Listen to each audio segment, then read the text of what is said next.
Պարոն Մանուկյան, հանուն ինչի քվեարկեցիք։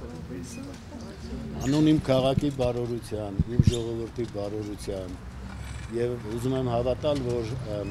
համահայկական զարթոնքը լինելու է վաղ շաբաթով։ Պարոն Մանուկյան, ինչպես է գնահատում, արդյունքները որքանով կլինեն արդարացիի։ Գիտեք, եթե մի երկրում արդարությունից փորձենք խոսել, որտեղ առաջի դեմք հանդիսացողը ասում է մի դատավոր կա, որ իմ ասասները չանի, ինչ արդարության մասին է խոսքը, բայց դե մենք պիտի կարողանանք ամեն ինչը հսկել, այնպես հսկել, որ իրենց ուրեմն խարդախությունները չգործի կամ գոնե զգալի ազդեցություն չունենա։ Թեև շատ ժամանակ չի անցել, բայց նորմալ եմ գնահատում եւ դա ասեմ այստեղ մարդկային գործոնն էլ կապ ուներ, խաղաղ հանգիստ այդպես ընթացք է ունեցել եւ եթե ԿՊ-ի պարագլուխները չխանգարեին, ավելի հանգիստ կանցներ։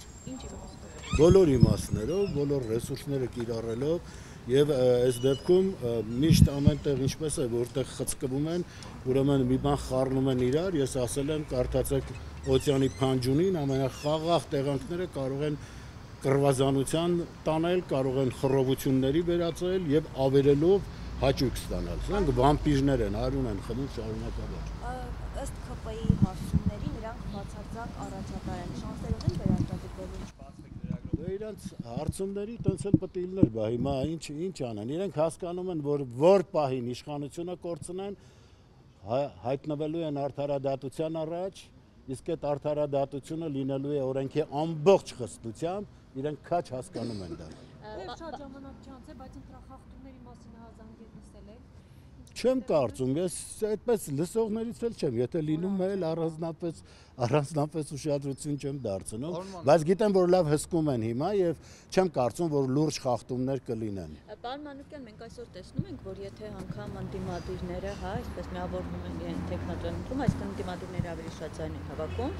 բայց դա երաշխիք չէ, որ հետագայում կառավարումը իրենց ձեռքին է մտնում։ Մենք տեսնում ենք Գյումրիի օրինակը, տեսնում ենք Վանաձորում այն նույն վիճակը։ Հիմա եթե այս դեպքում հաջողվի ընդդիմությանը միավորվել ու իրենց ներսից ընդդիմադիր տեխնատոն ընտրել, ոնց եք պահպանելու այդ։ Դե ամեն դեպքում մենք տեսնում ենք, որ հայոց բոլոր տարածքներում աշճանաբար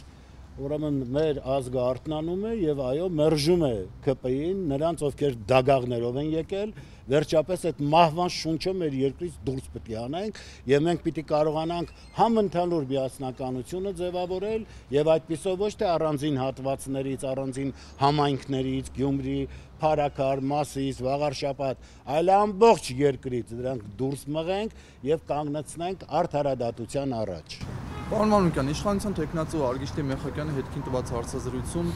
ասել է, որ կադրային ժառ չի իրականացնելու ընտրվելու դեպքում, բայց նաև չի հերքել, որ արդեն իսկ հեռացված ընդդիմադիրների հարազատներ կան համայնքապետարանում ու դա մեկնաբանել է, որ ինքը իրավունք ունի աշխատել ում հետ ուզում է։ Ընտրվելու դեպքում ձեր քաղաքականությունը, ձեր մարտավարությունը այս առումով ինչպիսին է լինելու։ Բոլոր պրոֆեսիոնալները իհարկե աշխատելու են, նրանք ովքեր հմուտ մասնագետներ են, պիտի իրենց գործը շարունակեն։ Ես չեմ նայում, գիտեք, այսպես թե որ ուղղության մեջ է, շատ դեպքերում մարդիկ կուսակցական դառնում են նրա համար, որ աշխատանք ունենան, մենք բոլորս էլ հասկացել ենք։ Եվ եթե մարդը տիրապետում է իր գործին, ինչի՞ պետք է ազատեմ։ Որ կարծում եմ իրենք պարզապես նաև ստիպված չեն լինի այս կամ այն կուսակցության մեջ ներգրավել, որպեսզի աշխատանք ունենան։ Շնորհակալություն։ Ես էլ եմ շնորհակալ։